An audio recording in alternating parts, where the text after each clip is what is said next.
എൻ്റെ പേര് Samuel CB. ഇതെൻ്റെ ഇളയ മകൾ പ്രൈസി സാമുവൽ. ഇതെൻ്റെ ഭാര്യ വിൻസി സാമുവൽ. എനിക്ക് 2 പെൺമക്കളാണുള്ളത്. മൂത്താൾ പ്രിസിൽ സാമുവൽ, മോള് UK ഡോക്ടറായിട്ട് ഡെന്റിസ്റ്റായിട്ട് ജോലി ചെയ്യും. ഞങ്ങൾ പത്തനംതിട്ടയിൽ നിന്നാണ് വന്നതെന്ന് ഞാൻ പറഞ്ഞു. അതുപോലെ തന്നെ ഞങ്ങളൊരു മലങ്കര ഓർത്തഡോക്സ് പാരമ്പര്യത്തിൽപ്പെട്ട ക്രിസ്തീയ വിഭാഗത്തിൽപ്പെട്ട ആൾക്കാരാണ്. എൻ്റെ അനുഭവ സാക്ഷ്യം പറയുന്നതിന് മുന്നമേ ഞാൻ 30 വർഷമായിട്ട് സൗദി അറേബ്യയിൽ റിയാദിൽ കുടുംബമായിട്ട് ഞങ്ങൾ താമസിച്ച് എൻ്റെ കുഞ്ഞുങ്ങൾ ഈ മോളൊക്കെ അവിടെ ജനിച്ച് വളർന്നതാണ്.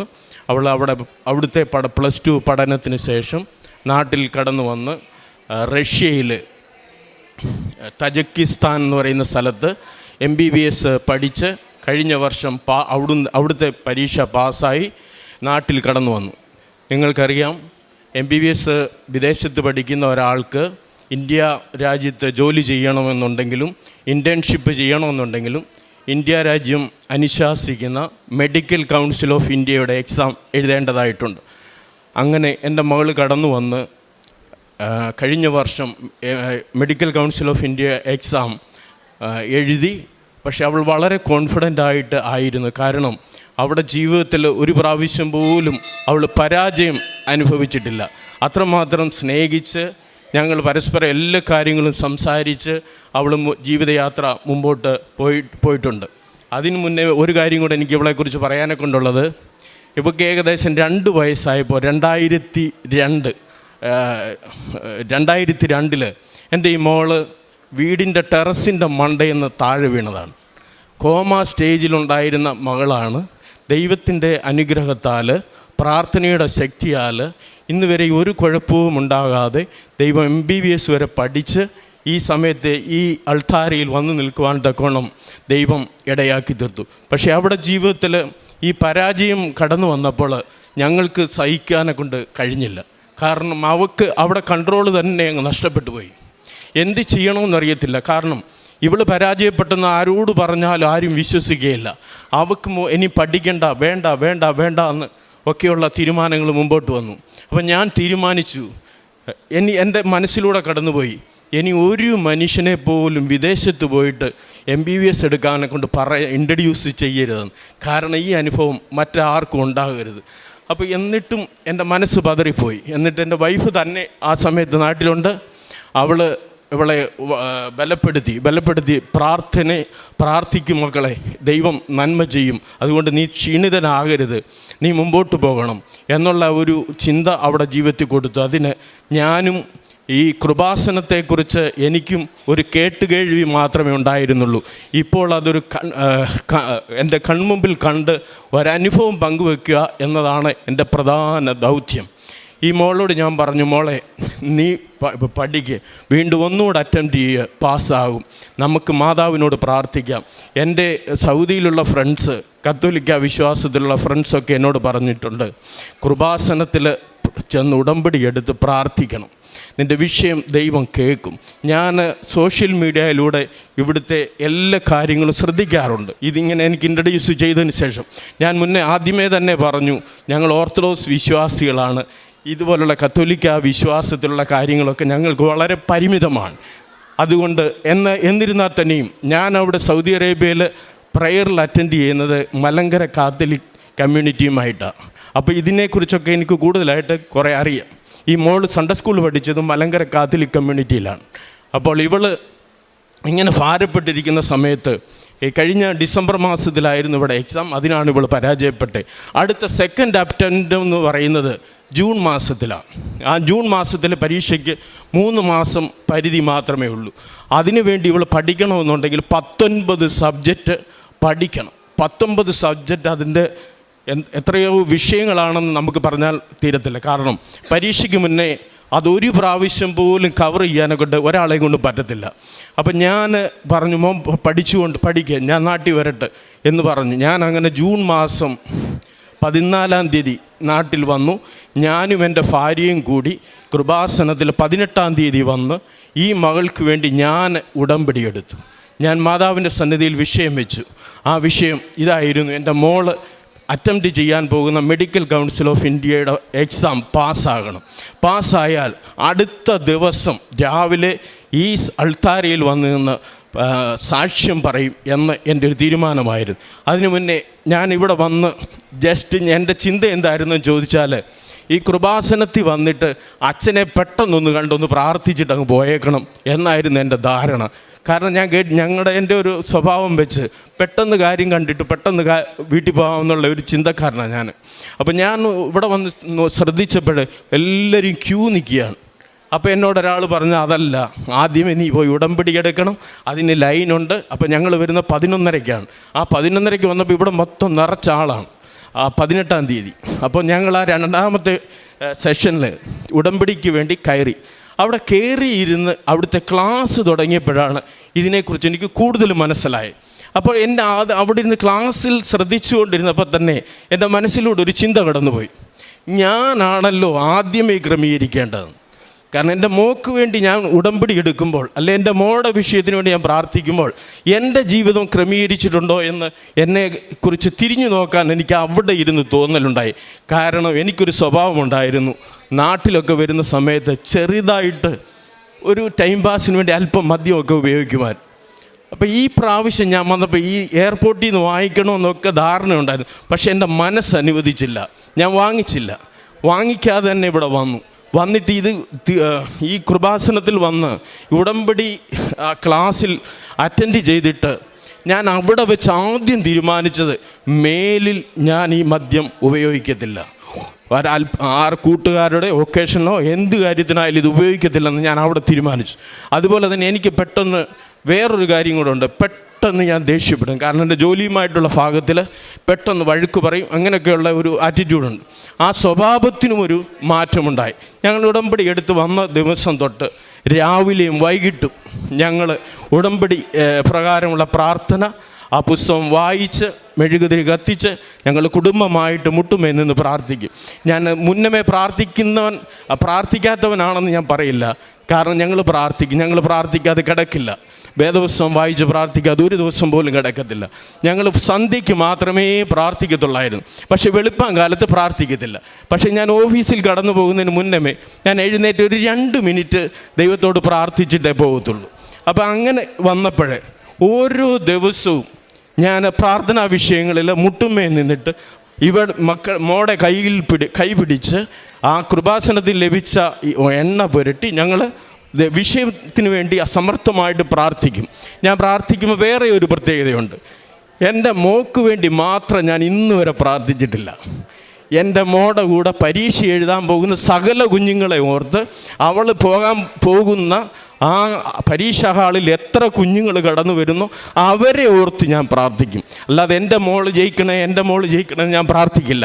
കാരണം എന്നെപ്പോലെ കഷ്ടപ്പെട്ട മാതാപിതാക്കളുടെ മക്കളാണ് അവർക്ക് വേണ്ടി നമ്മൾ പ്രാർത്ഥിക്കണം. കാരണം ദൈവവചനം പറയുന്നുണ്ട്, നമ്മളെ തന്നെ ഉയർത്തുന്നവൻ താഴ്ത്തപ്പെടും, തന്നെത്താൻ ഉയർത്തുന്നവനെല്ലാം താഴ്ത്തപ്പെടും. അതായത് ദൈവസന്നിധി, ദൈവത്തെ മാനിക്കുന്നവനെ ഞാനും മാനിക്കും ദൈവത്തിൻ്റെ വചനമുണ്ട്. അതുപോലെ എൻ്റെ ജീവിതത്തിൽ പലമായ പ്രശ്നങ്ങളും പ്രയാസങ്ങളും വരുമ്പോൾ വിശുദ്ധ യോഹന്നാൻ്റെ സുവിശേഷത്തിൽ പറഞ്ഞിരിക്കുന്നത് പോലെ കാറ്റും കോളും തിരമാലകളും ആഞ്ഞടിച്ചാലും നിൻ്റെ പടകിൻ്റെ അമരത്ത് ഒരുത്തൻ നിനക്ക് വേണ്ടി കരുതലോടെ കാത്തിരിപ്പുണ്ട്. അവൻ നിന്നെ തക്ക സമയത്ത് ഉയർത്തും. ആ വചനം എന്നെ ബലപ്പെടുത്തിയിട്ടുണ്ട്. ഞങ്ങൾ കുടുംബമായിട്ട് പ്രാർത്ഥിക്കും, ഇത് വിഷയം വെച്ച് പ്രാർത്ഥിക്കും. അങ്ങനെ ചുരുക്കത്തിൽ എൻ്റെ മറ്റു വിഷയത്തിലേക്ക് കിടക്കുക. ഇങ്ങനെ പ്രാർത്ഥനയിലായിരിക്കുന്ന സമയത്ത് എൻ്റെ മോടെ പരീക്ഷ ഡേറ്റ് കിട്ടി. ജൂലൈ മാസം 6-ാം തീയതി. ഈ ജൂലൈ മാസം 6-ാം തീയതി അവൾക്ക് പരീക്ഷയ്ക്കുള്ള ഡേറ്റ് കിട്ടി. ഞങ്ങൾ കൊല്ലത്തായിരുന്നു എക്സാം സെൻറ്റർ വെച്ചിരുന്നത്. അപ്പോൾ കൊല്ലത്ത് എക്സാം സെൻറ്റർ വെച്ചെങ്കിലും അവൾക്ക് പരീക്ഷയ്ക്ക് സെലക്ഷൻ കിട്ടിയിരിക്കുന്നത് കൊച്ചിയിലായിരുന്നു. അപ്പോൾ അതെന്തായിരുന്നു എന്ന് എനിക്കറിയില്ല. കാരണം അതിനു മുന്നേ ഞാൻ പറഞ്ഞല്ലോ, ഞാൻ പോകുന്ന പള്ളിയിലെ അച്ഛൻ ഫാദർ ജോർജ് അച്ഛൻ എന്നോട് പറഞ്ഞിട്ടുണ്ടായിരുന്നു, നിനക്ക് മോടെ ഹാൾ ടിക്കറ്റ് ലഭിക്കുമ്പം വാട്സപ്പ് ചെയ്യണം, അത് വെച്ച് ഞാൻ പ്രാർത്ഥിച്ചോളാം. അപ്പോൾ അങ്ങനെ എനിക്കെൻ്റെ മനസ്സ് പറഞ്ഞു, ഇത് ദൈവഹിതമാണ്, ദൈവം ഒരുക്കിയ സെൻറ്റർ വേറെയാണ്, എന്തെങ്കിലും അത്ഭുതത്തിന് വേണ്ടി ആയിരിക്കാം എന്ന് കരുതി. അപ്പോൾ 6-ാം തീയതി ഈ മോള് പരീക്ഷയ്ക്ക് വേണ്ടി ഞാൻ 5-ാം തീയതി തന്നെ തലേന്ന് രാത്രിയിൽ പോയിട്ട് കൊച്ചിയിൽ ഹോട്ടലെടുത്ത് താമസിച്ച് പിറ്റേ ദിവസത്തെ പരീക്ഷയ്ക്ക് വേണ്ടി കൊണ്ടുപോയി. ഞാനും മോള് മാത്രമേ പോയുള്ളൂ, എൻ്റെ വൈഫ് വന്നില്ല. ഞങ്ങൾ പരീക്ഷയ്ക്ക് രാവിലെ പ്രാർത്ഥിച്ച് കൃപാസനത്തിലെ മെഴുകുതിരി കത്തിച്ച് പ്രാർത്ഥിച്ചിട്ട് ഞാൻ പോയി. ഇതൊന്നും ഞാൻ നേരത്തെ ചെയ്തിട്ടില്ല. ഇപ്രകാരം പ്രാർത്ഥിച്ച് ഞങ്ങൾ പരീക്ഷയ്ക്ക് കടന്നുപോയി പരീക്ഷാ ഹാളിൻ്റെ ചുറ്റും മൊത്തം മാതാപിതാക്കൾ കണ്ണുനീരോടെ പ്രാർത്ഥിക്കുക. എന്നെ അവിടെയും അതിശയിപ്പിച്ച പല കാര്യങ്ങളുമുണ്ട്. ആ പരീക്ഷാ ഹാളിൻ്റെ മുമ്പിൽ ചില കുഞ്ഞുങ്ങളുടെ മാതാപിതാക്കൾ, ആ കുഞ്ഞുങ്ങൾ പരീക്ഷ 9:30 കയറി 12 മണിക്ക് ഇറങ്ങുന്നിടം വരെ മുട്ടുമ്മയിൽ നിന്ന് പ്രാർത്ഥിക്കുന്നവരുണ്ട്. അപ്പോൾ എൻ്റെ അടുത്ത് നിന്ന് ഒരാൾ എന്നോട് പറഞ്ഞു, സാമുവേലിനോട് എങ്ങനെയാ പറയുന്നതെന്ന് എനിക്കൊരു മടിയുണ്ടായിരുന്നു, കൃപാസനത്തിൽ പോയിട്ടുണ്ടോ എന്ന് എൻ്റെ അടുത്തിരുന്ന് പ്രാർത്ഥിക്കുന്ന ഒരാൾ പറയുകയാണ്. കാരണം ആ കുഞ്ഞ് പരീക്ഷ എഴുതാൻ തുടങ്ങിയ 9:30 മുതൽ ആ പുള്ളിക്കാരൻ 12 മണി വരെ അവിടെ നിന്ന് പ്രാർത്ഥിക്കുക. അപ്പോൾ എന്നെ ഇൻട്രൊഡ്യൂസ് ചെയ്യുകയാണ്, നീ കൃപാസനത്തിൽ പോയിട്ടുണ്ട്? ഞാൻ പറഞ്ഞു, ഞാൻ പോയി ഉടമ്പടി എടുത്തിട്ടാണ് വന്നിരിക്കുന്നത്. ആഹാ, എങ്ങനെ പറയുമെന്ന് ഞാൻ ഓർത്തിരിക്കുമായിരുന്നു എന്ന് എന്നോട് ഇങ്ങോട്ട് പറഞ്ഞു. അപ്പോൾ പരീക്ഷ കഴിഞ്ഞു, ആദ്യത്തെ സെഷൻ കഴിഞ്ഞ് രാവിലത്തെ വീണ്ടും രണ്ടാമതുണ്ട്. ഉച്ചയ്ക്ക് 1:30 അല്ല, എനിക്ക് തോന്നുന്നു 1:30 2 മണിക്കാന്നു, 2 തൊട്ട് 5 മണി വരെ അടുത്ത സെഷനുണ്ട്. കാരണം ടോട്ടൽ 300 മാർക്ക് വേണം. അപ്പോൾ ആദ്യത്തെ 150 മാർക്കിൻ്റെ രാവിലത്തെ കഴിഞ്ഞു. അപ്പോൾ പരീക്ഷ കഴിഞ്ഞ് ഇറങ്ങി വന്നപ്പോൾ ഞാൻ ചോദിച്ചു, എങ്ങനെ ഉണ്ടായിരുന്നു മക്കളെ? അപ്പോൾ ഇതിന് മുന്നമേ മോൾ എന്നോട് പറഞ്ഞിട്ടുണ്ട്, ഡാഡി എന്നോട് ചോദിക്കല്ലേ പരീക്ഷ കഴിഞ്ഞ് ഇറങ്ങി വരുമ്പോൾ എങ്ങനെ ഉണ്ടായിരുന്നെന്ന്, എനിക്ക് പറയാനെ കൊണ്ട് പറ്റത്തില്ല, ഞാൻ തകർന്നു പോകും എന്ന് പറഞ്ഞിട്ടുണ്ട്. എന്നിരുന്നാലും ഞാൻ പറഞ്ഞു, മോളെ പേടിക്കണ്ട, മാതാവിൻ്റെ സന്നിധി നമ്മൾ വിഷയം വെച്ചിട്ടുണ്ട്, കൃപാസനത്തിലെ മാതാവ് നമുക്ക് വേണ്ടി പ്രവർത്തിക്കുമെന്ന് ഞാൻ ഉറപ്പിച്ചു പറഞ്ഞു. ആ സമയത്ത് ആദ്യത്തെ പരീക്ഷ കഴിഞ്ഞ് ഇറങ്ങി വന്നപ്പോൾ എന്നോട് പറഞ്ഞു, പ്രയാസമില്ലായിരുന്നു എന്ന് പറഞ്ഞു. അപ്പോൾ രണ്ടാമത്തെ സെഷൻ അടുത്ത് തുടങ്ങുക. അപ്പോൾ രണ്ടാമത്തെ സെഷൻ തുടങ്ങിയ സമയത്ത് പരീക്ഷയ്ക്ക് കടന്നുപോയി. അപ്പോൾ രാവിലത്തെ സന്തോഷം എനിക്കങ്ങ് ഇരട്ടിച്ചിട്ടുണ്ട്. കാരണം നല്ല ഈസിയാണെന്നില്ല. പിന്നെ എൻ്റെ മനസ്സ് പിന്നെ പറഞ്ഞു, അടുത്തത് ഇതിൻ്റെ കേട് തീർക്കുമെന്ന് എനിക്കറിയാം. അങ്ങനെ എൻ്റെ മനസ്സ് തോന്നി. എന്നിരുന്നാൽ തന്നെ ഞാൻ ആ കൃപാസനത്തിൽ നിന്ന് ഇവിടുന്ന് പഠിച്ച പ്രാർത്ഥന, സ്വർഗസ്ഥനായ പിതാവേ, കൃപ നിറഞ്ഞ മറിയമേ, വിശ്വാസ പ്രമാണം തുടരെ ഈ കുഞ്ഞിന് വേണ്ടി ഞാൻ പ്രാർത്ഥിച്ചുകൊണ്ടിരിക്കുക. ഞാൻ മുന്നേ പറഞ്ഞു, ഞാൻ ഭംഗിവാക്ക് പറയുകയല്ല, ഞാൻ എൻ്റെ ഈ മോക്ക് വേണ്ടി മാത്രം പ്രാർത്ഥിക്കുന്നവനല്ല, ഞാൻ ഈ മോക്ക് വേണ്ടി മാത്രമായിട്ട് പ്രാർത്ഥിക്കുകയുമില്ല, ഒരിക്കലും പ്രാർത്ഥിക്കില്ല. ആ പരീക്ഷാ ഹാളിലിരിക്കുന്ന എല്ലാവരെയും ഓരോരുത്തരെയും ഓർത്തായിരുന്നു ഞാൻ പ്രാർത്ഥിക്കുക. എൻ്റെ കുഞ്ഞ് ജയിക്കുന്നത് പോലെ ആ കുഞ്ഞുങ്ങളും ജയിക്കണേ, ആ കുഞ്ഞുങ്ങൾ ആരും കരയാൻ ഇടവരല്ലേ എന്ന് പ്രാർത്ഥിച്ചുകൊണ്ടിരുന്നു. രണ്ടാമത്തെ പരീക്ഷ കഴിഞ്ഞ് ഇറങ്ങി വന്നപ്പോൾ എങ്ങനെ ഉണ്ടായിരുന്നു ചോദിച്ചു, പറഞ്ഞു ഇവൾ കരയുകയാണ്, എനിക്കിവളെ എങ്ങനെ ആശ്വസിപ്പിക്കണമെന്നറിയത്തില്ല. ഡാഡി, ഞാൻ ഇന്നത് സർജറിയെക്കുറിച്ച് ചെയ്തില്ല, മറ്റേതിനെക്കുറിച്ച് ചെയ്തില്ല എന്നെല്ലാം പറഞ്ഞപ്പോൾ എനിക്ക് ആകെ ടെൻഷനായി. അപ്പോൾ എനിക്കറിയാം ഇവൾ സില്ലി മൈൻഡഡാ, പെട്ടെന്ന് ഇവൾ തകർന്നു പോകും. അപ്പോൾ ഇവളെ ആശ്വസിപ്പിക്കാനെ കൊണ്ട് ദൈവവചനം മാത്രമേ ഉള്ളൂ. ഞാൻ പറഞ്ഞ, മക്കളെ എന്തിനാ പേടിക്കുന്നത്? നിൻ്റെ കാൽ കല്ലിൽ തട്ടിപ്പോകാതെ വണ്ണം ദൈവം നിന്നെ കരങ്ങളിൽ വഹിച്ചുകൊള്ളും. സർപ്പത്തിന്മേലും മണലുമേലും ചവിട്ടും, സിംഹത്തെയും പെരുമ്പാവിനെയും മെതിക്കും, മരണകരമായി യാതൊന്നു കടിച്ചാലും നിനക്ക് ഹാനി വരികയില്ല. എൻ്റെ ദൈവവചനം വളരെയായിട്ട് സ്വാധീനിച്ചു. മാതാവിനോടുള്ള പ്രാർത്ഥന തുടരെ ഞാൻ പ്രാർത്ഥിച്ചുകൊണ്ടേയിരുന്നു. ഇത് കഴിഞ്ഞിട്ട് ഞങ്ങൾ വീട്ടിൽ കടന്നു വന്നു. അതിനുശേഷം എൻ്റെ പ്രാർത്ഥനയുടെ ടൂൺ ഞാൻ മാറ്റി. ഞങ്ങൾ രാവിലെയും വൈകിട്ടും പ്രാർത്ഥിക്കും. ഞങ്ങൾ എവിടെ പോയാലും ഞാൻ ടോട്ടലി പറഞ്ഞല്ലോ, എൻ്റെ സ്വഭാവത്തിൽ തന്നെ മാറ്റം വന്നു. സംസാരത്തിൽ ആവശ്യമില്ലാത്ത കാര്യങ്ങൾ ശ്രദ്ധിക്കാൻ പോകത്തില്ല. ആരെങ്കിലും ഏതെങ്കിലും ആൾക്കാർ മറ്റുള്ളവരെക്കുറിച്ച് ദൂഷണം പറയുകയോ അല്ലെ ഭാര്യ പറയും ഇന്നടത്ത് ഇന്ന കാര്യം പറഞ്ഞു പറഞ്ഞാൽ ഞാൻ പറഞ്ഞു നമ്മുടെ കാര്യമല്ല, നീ എന്തിനാ ഇത് മൈൻഡ് ചെയ്യുന്നേ? അപ്പോൾ ഞങ്ങളുടെ സ്വഭാവത്തിൽ തന്നെ ടോട്ടലി മാറ്റം വന്നു. ദേഷ്യഭാവം എല്ലാം പോയി. പിന്നെ ഒരു എന്താ പറയുന്ന ഒരു പ്രാർത്ഥന ഉണ്ട് എപ്പോഴും. എവിടെ ദൂരെ പോയാലും, ഇപ്പോൾ എറണാകുളത്ത് പോയാലും അല്ലെ എവിടെ പോയാലും 6 മണിയായല്ലോ, വീട്ടിൽ ചെന്ന് പ്രാർത്ഥിക്കണമല്ലോ, കുടുംബമായിട്ട് പ്രാർത്ഥിക്കണമെന്നല്ലോ ഉള്ള ചിന്തയിൽ എങ്ങും തങ്ങാതെ ഞങ്ങൾ വീട്ടിൽ കടന്നു വരും. അപ്പോൾ ഞാൻ പിന്നെ എൻ്റെ പ്രാർത്ഥനയുടെ ടൂണ് മാറ്റി. കാരണം ഈ പരീക്ഷയ്ക്ക് പാസ്സാവാനുള്ള മിനിമം മാർക്ക് എന്ന് പറയുന്നത് 150 മാർക്ക് മതി. 150 മാർക്ക് ഉണ്ടെങ്കിൽ ആൾ പാസ്സായി. അപ്പം ഞാൻ പിറ്റേന്നുള്ള പ്രാർത്ഥനയിൽ ഞാൻ ഈ വിഷയം ഇവിടെ കയ്യിൽ ഞങ്ങൾ പ്രാർത്ഥിക്കുന്ന സമയത്ത് ഞാൻ പറഞ്ഞു, അവളെ കരത്തെ ചേർത്ത് പിടിച്ചാണ് ഞങ്ങൾ പ്രാർത്ഥിക്കുന്നത്. കാരണം ആ അനുഭവം എനിക്ക് കിട്ടിയത് സൗദി അറേബ്യ. ഞാനൊരു പെന്തിക്കോസുകാരുടെ പ്രാർത്ഥനയിൽ പങ്കെടുത്തിട്ടുണ്ട്. ആ പെന്തിക്കോസുകാരുടെ പ്രാർത്ഥനയിൽ പങ്കെടുക്കുമ്പം നമ്മുടെ അന്ധകാര ശക്തികളെ ശാസിക്കണമെന്നും ബന്ധനങ്ങൾ നമ്മുടെ ചുറ്റുമുണ്ടെന്നും അത് ആ രീതി പ്രാർത്ഥിച്ച് വിടുതൽ പ്രാപിക്കണോ, കയ്യിൽ പിടിച്ച് പ്രാർത്ഥിക്കണമെന്ന് എനിക്കറിയാം. അത് തന്നെയുമല്ല, ഞാൻ പറഞ്ഞല്ലോ മലങ്കര കാത്തലിക് കമ്മ്യൂണിറ്റിയിൽ നിന്ന് എനിക്ക് കിട്ടിയ ഒരു വേറൊരു അനുഭവമുണ്ട്. മീഖായേലും ഗഫ്രിയേലും മാലാഖമാരുടെ സാന്നിധ്യം ഉറപ്പിച്ച് നമ്മുടെ ചുറ്റിനും ഉറപ്പിച്ച് വേണം പ്രാർത്ഥിക്കാൻ. കാരണം എല്ലാ ശത്രുക്കളിൽ നിന്നും അവർ കാത്തുകൊള്ളും. മീഖായേൽ കാത്തുകൊള്ളും, ഗഫ്രിയേൽ നമുക്ക് ദൂതുമായിട്ട് കടന്നു വരും, ഇല്ലേ? ആ സ്വവർത്തമാനം കേൾക്കണമെന്നുള്ള എൻ്റെ ഇതുണ്ട്. അപ്പം ഞാൻ പ്രാർത്ഥിച്ചപ്പോൾ എൻ്റെ ടൂണ് മാറ്റിയിട്ട് ഞാൻ ദൈവത്തോട് പ്രാർത്ഥിച്ചു, ദൈവമേ എൻ്റെ മോക്ക് 150 മാർക്ക് തരാവേ, 150 മാർക്കും മതി, അവൾ ജയിക്കണമേ, എൻ്റെ കുഞ്ഞിന് കണ്ണുനീര് കൊടുക്കരുത്, ഇനി ഒരു ദുഃഖം സഹിക്കുവാൻ അവൾക്ക് ത്രാണിയില്ല, അതുകൊണ്ട് അവൾക്ക് 150 മാർക്ക് കൊടുത്ത് ജയിക്കുന്നവരുടെ കൂട്ടത്തിൽ എൻ്റെ കുഞ്ഞിനെയും ആക്കണേ എന്ന് ഞാൻ പ്രാർത്ഥിക്കുമായിരുന്നു. ചുരുക്കി ഞാൻ പറയാം, അത് കഴിഞ്ഞു. അങ്ങനെ പ്രാർത്ഥനാ വിഷയങ്ങളെടുക്കും. ഞാൻ ഇവരുടെ റിസൾട്ട് ഇനി ഏകദേശം 1 മാസം കൂടെ കഴിഞ്ഞേ വരത്തുള്ളൂ. അപ്പം ഞാൻ സൗദിയിൽ നിന്ന് വരുന്ന സമയത്ത് എനിക്ക് എൻ്റെ മനസ്സിൽ തോന്നിയ ഒരു ചിന്തയുണ്ടായിരുന്നു. ഈ കൃപാസനത്തിൽ ഈ ഉടമ്പടി എടുക്കുന്നതിന് മുമ്പ് ഇവിടെ വന്ന് ഇനി ഈ പരീക്ഷയ്ക്ക് തോറ്റുപോയാൽ വൈഫിന് അവളെ താങ്ങാൻ പറ്റില്ല, കാരണം അവളെ കൺട്രോൾ ചെയ്യാൻ പറ്റത്തില്ല, അവൾ അതുപോലെ ഡിപ്രസ്ഡ് ആയിപ്പോവും. അപ്പോൾ എന്ത് ചെയ്യണമെന്ന് കണ്ടപ്പോൾ ഞാൻ വന്നപ്പോൾ ഒരു വിസയും എടുത്തുകൊണ്ട് ഇങ്ങ് പോന്നു. വിസിറ്റ് വിസ എടുത്തു. ഞാൻ ഫാമിലി സ്റ്റാറ്റസിലാണല്ലോ, ഇവളിപ്പോൾ നാട്ടിലാണല്ലോ. അപ്പോൾ ആ വിസിറ്റ് വിസയും എടുത്തുകൊണ്ട് വന്നിട്ട് ഞാൻ അതും കൊണ്ടുവന്ന് VFS കൊച്ചി കൊണ്ട് സബ്മിറ്റ് ചെയ്ത് വിസ സ്റ്റാമ്പ് ചെയ്ത് എല്ലാം റെഡിയാക്കിയിരിക്കുകയാണ്. 23 ജൂലൈ മാസം 23-ാം തീയതി പോവുകയാണ്. അപ്പോൾ ഈ മോക്കും ഞാൻ ടിക്കറ്റ് എടുത്തു. 23-ാം തീയതി പോകാനെ കൊണ്ട് ടിക്കറ്റും എടുത്ത് റെഡിയാക്കി. കാരണം പരീക്ഷയ്ക്ക് തോറ്റ സൗദിയിലാകുമ്പോൾ എനിക്ക് കൈകാര്യം ചെയ്യാമല്ലോ, പറഞ്ഞ് മനസ്സിലാക്കി അവിടെ ഇരുത്താമല്ലോ എന്നുള്ള രീതി ഞാൻ വിസ വരെ എടുത്ത് എല്ലാം റെഡിയാക്കി സ്റ്റാമ്പ് ചെയ്ത് നിൽക്കുകയാണ്.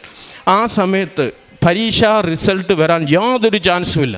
ഞങ്ങൾ അവിടെ ഇവിടെയൊക്കെ ഇന്നലെ പോയിട്ട് വൈകിട്ട് വന്നപ്പോൾ പ്രാർത്ഥിക്കുന്നതിന് മുന്നേ ഒരു 6 മണിയായപ്പോഴത്തേക്ക് ഇവൾ ഞങ്ങളുടെ വീടിൻ്റെ മുകളത്തെ നിലയിൽ നിന്ന് താഴെ ഓടി വന്നിട്ട്, ഡാഡി എന്നെ പെട്ടെന്ന് വന്നേ എന്ന് വിളിക്കുന്നു. അപ്പോൾ ഞാൻ ചോദിച്ചു, എന്താ മോനെ?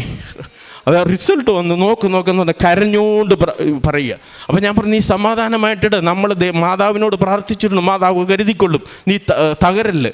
അപ്പോൾ ഇവൾ എന്നോട് അന്നേരം ഇവൾക്ക് മനസ്സിലൊരു ഇതുണ്ട്.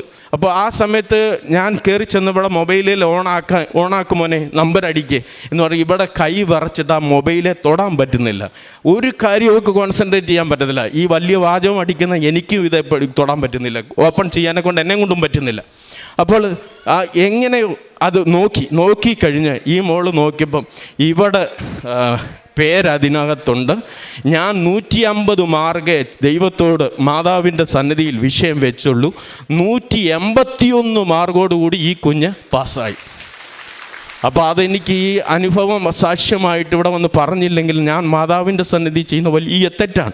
കാരണം ഞാൻ പ്രാർത്ഥിച്ചിട്ടുണ്ട്, കാനാവിലെ കല്യാണ വിരുന്നിൽ ആ ഭവനത്തിലെ പോരായ്മ മനസ്സിലാക്കിയവൾ മാതാവാണ്, മറ്റാരുമല്ല. അവിടെ എന്ത് വേണമെന്ന് മാതാവാണ് മനസ്സിലാക്കിയത്. ആ വിഷയം സമർപ്പിച്ച് യേശുവിൻ്റെ സന്നിധിയിൽ സമർപ്പിച്ചപ്പോൾ യേശു മാതാവിൻ്റെ അപേക്ഷയുടെ മുമ്പാകെ ആ വിഷയത്തിന് പരിഹാരം കൊടുത്തു. അതുപോലെ എൻ്റെ കുടുംബത്തിൻ്റെ ആവശ്യം എന്തെന്ന് മാതാവ് ദൈവസന്നിധിയിൽ സമർപ്പിച്ച വിഷയം വെച്ചപ്പോൾ ഞങ്ങളുടെ കുടുംബത്തിന് വിടുതൽ ലഭിച്ചു. ഇത് ഒരു വലിയ സാക്ഷ്യമാണ്. ഞങ്ങളിവിടെ വന്ന് ഇത് പറയാനെ കൊണ്ട് ദൈവം ഒരുക്കി. ഞാൻ 23-ാം തീയതി പോകുന്നു. അപ്പം ഞാൻ ഇന്നലെ റിസൾട്ട് അറിഞ്ഞപ്പോൾ തന്നെ പറഞ്ഞു, നമുക്ക് നാളെ രാവിലെ തന്നെ അങ്ങ് കൃപാസനത്തിൽ പോയി സാക്ഷ്യം പറഞ്ഞിട്ട് മതി അടുത്ത പരിപാടി. അപ്പോൾ അങ്ങനെ അതാണ് ഞങ്ങൾ വന്നത്. ഇവൾ 23-ാം തീയതി എൻ്റെ കൂടെ വരുന്നുണ്ട്. അപ്പോൾ എൻ്റെ ടോട്ടലി പ്ലാനെല്ലാം ചേഞ്ചായി. ഏതായാലും 1 ലക്ഷം രൂപയോളം ചിലവാക്കിയല്ലോ. അപ്പോൾ വന്നിട്ട് ഒരാഴ്ച കഴിഞ്ഞിട്ട് തിരിച്ചു വന്നിട്ട് ഏതെല്ലാം ഹോസ്പിറ്റലിൽ കയറാം എന്നുള്ള ഇതിൽ വന്നു. ഇനി ഞങ്ങളുടെ പ്രേക്ഷിത പ്രവർത്തനത്തിനെ കുറിച്ച് പറയുകയാണെന്നുണ്ടെങ്കിൽ സോഷ്യൽ മീഡിയയിലൂടെ കൃപാസനത്തിൻ്റെ എല്ലാ പ്രവർത്തനങ്ങളും ഞാൻ പ്രചരിപ്പിക്കും. നിങ്ങൾക്കറിയാം, സൗദി അറേബ്യ പാംപ്ലെറ്റ് ഇതുകൊണ്ടൊന്നും എനിക്ക് ഇറങ്ങി പ്രവർത്തിക്കാനും നോക്കത്തില്ല, ആരുടെയും കൊടുക്കാനും പറ്റത്തില്ല, നമ്മൾ അന്നേരം അകത്തായി പോകും. പക്ഷേ നമുക്ക് സോഷ്യൽ മീഡിയയിലൂടെ ഇതിനെക്കുറിച്ച് കൂടുതൽ പ്രവർത്തിക്കുവാനെ കൊണ്ട് ഇടയാകും. അതുപോലെ തന്നെ എനിക്കറിയാവുന്ന എല്ലാവരോടും പറയും. ഞാൻ മോളോട് പറഞ്ഞിട്ടുണ്ട്, ബുക്കിലെറ്റ് നീ പിന്നെ നാണം വിചാരിച്ചിരിക്കരുത്, എല്ലാവരിലും കൊടുത്തിരിക്കണം. അവിടെ ഉള്ള കാര്യങ്ങളെല്ലാം കൊടുത്ത് പ്രവർത്തിക്കും. അതുപോലെ തന്നെ മറ്റ് സഹായ കാര്യങ്ങളൊക്കെ എൻ്റെ കൊച്ചിലെ തൊട്ടേ ഞാൻ കണ്ണുനീരിൻ്റെ മുമ്പിൽ ഞാൻ നിൽക്കുന്നവനാണ്. ആരെങ്കിലും കരച്ചിലോ വിഷമോ പിള്ളേരെ പഠിപ്പിക്കാനോ അതുപോലെ മറ്റു വിഷയങ്ങളൊക്കെ പറഞ്ഞാലൊക്കെ ഞങ്ങൾ കൊടുക്കും. ഞാൻ തിന്നുന്ന ആഹാരത്തിൻ്റെ ഒരു ഭാഗം അല്ലെങ്കിൽ 2000 രൂപ കൊടുക്കണം, അല്ലെങ്കിൽ 3000 രൂപ കൊടുക്കണം എന്നൊക്കെ പറഞ്ഞാലൊക്കെ നമ്മൾ ചെയ്യാറുണ്ട്. പാപങ്ങളെ ഞങ്ങൾ എപ്പോഴും സഹായിക്കാൻ ദൈവം തന്ന നന്മയല്ലാതെ ഒന്നുമില്ല. എനിക്ക് 2 മക്കളാണ്. ഈ മക്കൾ MBBS, ഈ മോൾ MBBS ആയി. മൂത്ത മോൾ ഡെന്റിസ്റ്റായിട്ട് UK ജോലി ചെയ്യുന്നു. അവിടെ കല്യാണം കഴിഞ്ഞു. എൻ്റെ വൈഫ് ഇവിടെ നാട്ടിലിപ്പോഴുണ്ട്. ഇനി ഞാനിങ്ങ് തിരിച്ചു വരാനൊക്കെ ഉണ്ട്. 10-30 വർഷമായില്ലേ വിദേശത്തായിട്ട്. ഇനി അടുത്ത സിസ്റ്റായിസ് ദൈവം അനുവദിച്ചാൽ നാട്ടിൽ നിൽക്കുവാനെ കൊണ്ട് ആഗ്രഹിക്കുന്നു. മാതാവിൻ്റെ പ്രാർത്ഥന ഞങ്ങൾക്ക് അനുഗ്രഹമായിരുന്നു, കോട്ടയായിരുന്നു. എല്ലാ വിശുദ്ധന്മാരുടെയും ശുദ്ധിമതികളുടെയും പ്രാർത്ഥനയിൽ ശരണപ്പെട്ട് ഞങ്ങളുടെ ഈ അനുഭവ സാക്ഷ്യം ഇവിടെ സമർപ്പിക്കുന്നു.